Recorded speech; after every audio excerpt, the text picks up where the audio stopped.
సాగర్ హైవేలో కూడా చాలా మంచి ఇన్వెంటరీ ఉందండి. చాలా ప్రీమియం వెంచర్స్, బ్యూటిఫుల్ వెంచర్స్ ఉన్నాయి. So, fourth city related investments చేయాలి అనుకుంటే ఆ ప్రాంతంలో చేయొచ్చు. ఫోర్త్ సిటీకి బిఫోరే వస్తాయి ఇవి. ఈ లేఅవుట్స్ ఫోర్త్ సిటీ కన్నా చాలా బిఫోర్. సో, ఫోర్త్ సిటీ దగ్గర ల్యాండ్ ప్రైజెస్ పెరిగినాయి అంటే ఈ ప్రాంతాల్లో కూడా ల్యాండ్ ప్రైజెస్ బూమ్ అప్ అవుతాయి. అలాగే ఈ ప్రాంతానికి సరౌండింగ్స్‌లో ఉన్న అర్బన్ సెంటర్స్ రావిర్యాల కావచ్చు, తుక్కుగూడ కావచ్చు, కొంగరకాలం కావచ్చు, ఆదిపట్ల కావచ్చు, ఇవన్నీ కూడా చాలా నియర్ ఉంటాయి. ఇబ్రహీంపట్నం ఈ సరౌండింగ్స్‌కి. సో, ఫ్యూచర్ సిటీని బేస్ చేసుకొని ఇన్వెస్ట్ చేసేవాళ్ళు ఫ్యూచర్ సిటీలోనే ఇన్వెస్ట్ చేయాలని ఆలోచించొద్దండి. చాలా మంచి ఆప్షన్స్ అలాగే రీజనబుల్ ప్రైస్‌లో, ఫెయిర్ ప్రైస్‌లో ఉన్నాయి. నేను ప్రత్యేకంగా చెప్తుంది దీనికోసం ఫెయిర్ ప్రైస్.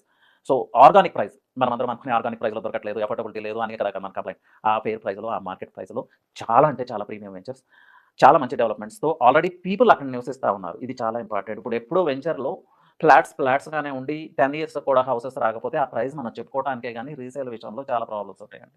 బట్ ఈ వెంచర్ విషయానికొచ్చేప్పటికి already people are living there in this venture. చాలా బ్యూటిఫుల్ వెంచర్. ఇలాంటివి ఆ ప్రాంతంలో 2, 3 వెంచర్స్ ఉన్నాయి.